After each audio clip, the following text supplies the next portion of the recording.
Joining us right now via Zoom chat is our good friend Mark Houck. Good morning to you. Merry Christmas. Happy New Year.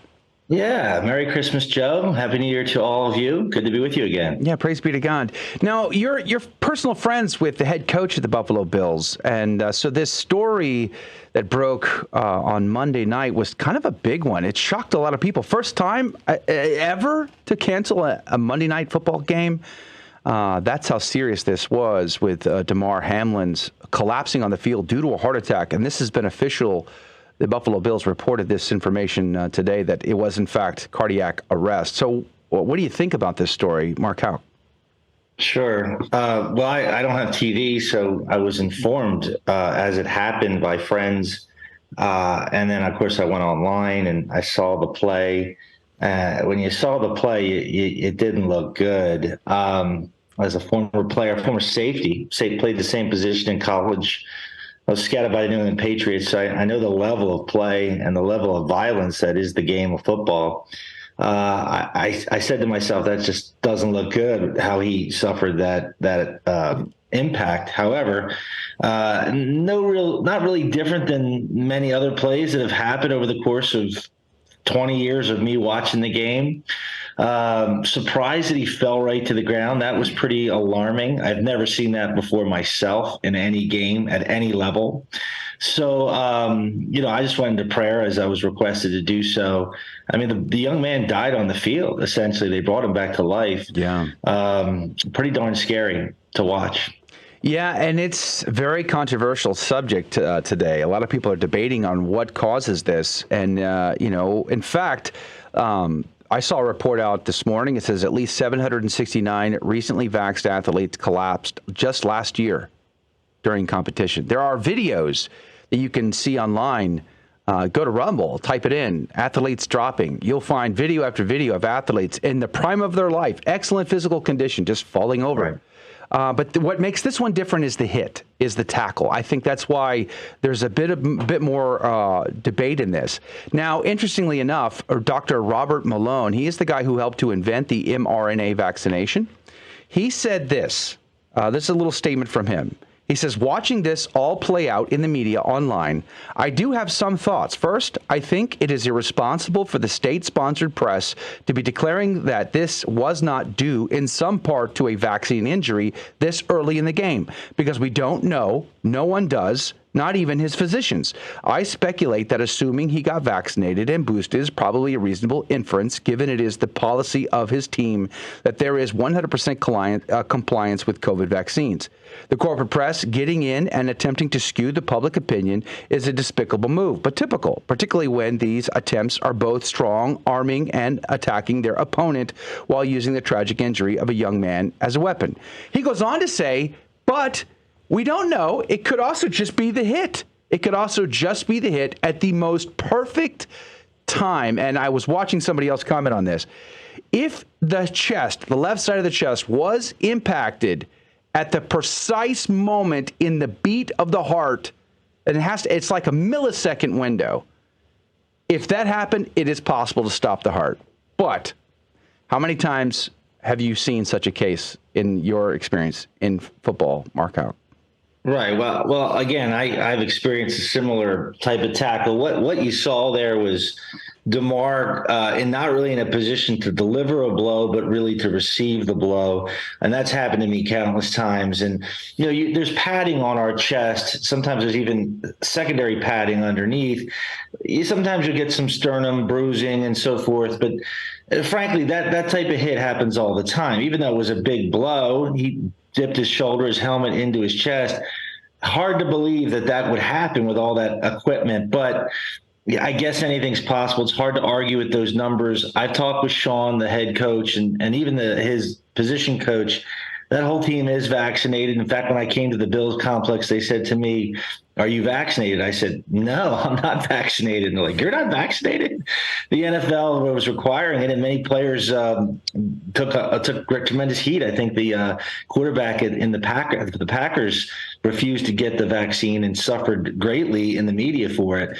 So there was some pushback on it, but it's hard to argue with those numbers and those things that people are saying.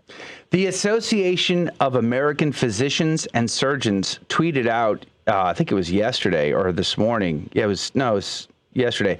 He says, Hamlin is believed to have suffered cardiac arrest. Quote, vaccine-induced myocarditis must be considered in the differential diagnosis, close quote. This was the Association of American Physicians and Surgeons. Now, I guarantee someone's going to send some hate mail to me today because I dared to discuss this. Of course. But the reality is, if we are seeing an uptick, in fact, Dr. Gould, she went to jail for 30 days, I think, for the January 6th thing. She was outspoken on the vaccines from California. She tweeted out some article yesterday. Basically, 1,100 athletes have died in the last 2 years. That's the same amount as the previous 38 years. Clearly, there's an issue. I have no idea what causes it. I can't say. But to not talk about it, to not take it serious and not to figure this out. I mean, if I'm a young athlete in the prime of my life and I'm pushing hard as a part of my job, I'd be very concerned at this point. Joe, after playing as long as I have and the coaching that I did, I've never seen the degree of or the volume of athletes that are dying in freakish sort of way, unknown ways. And so you think about the equipment and how much it's improved. The NFL has taken measures to really pay attention to the safety of the game.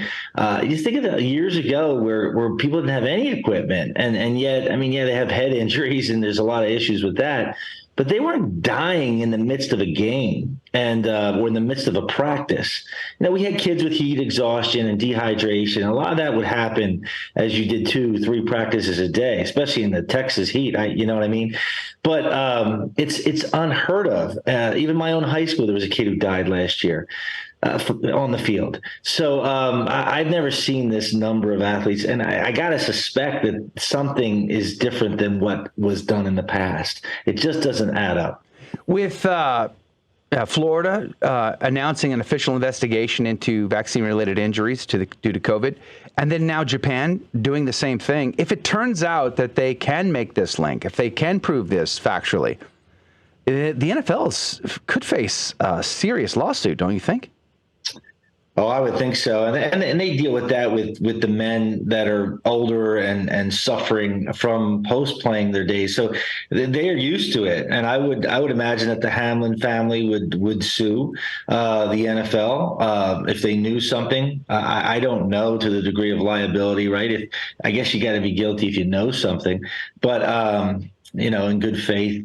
But I got to say, yeah, these lawsuits are going to mount up as more and more kids are dying. And this young man is in the top form of his shape, physically, athletically, mentally. He's sharp.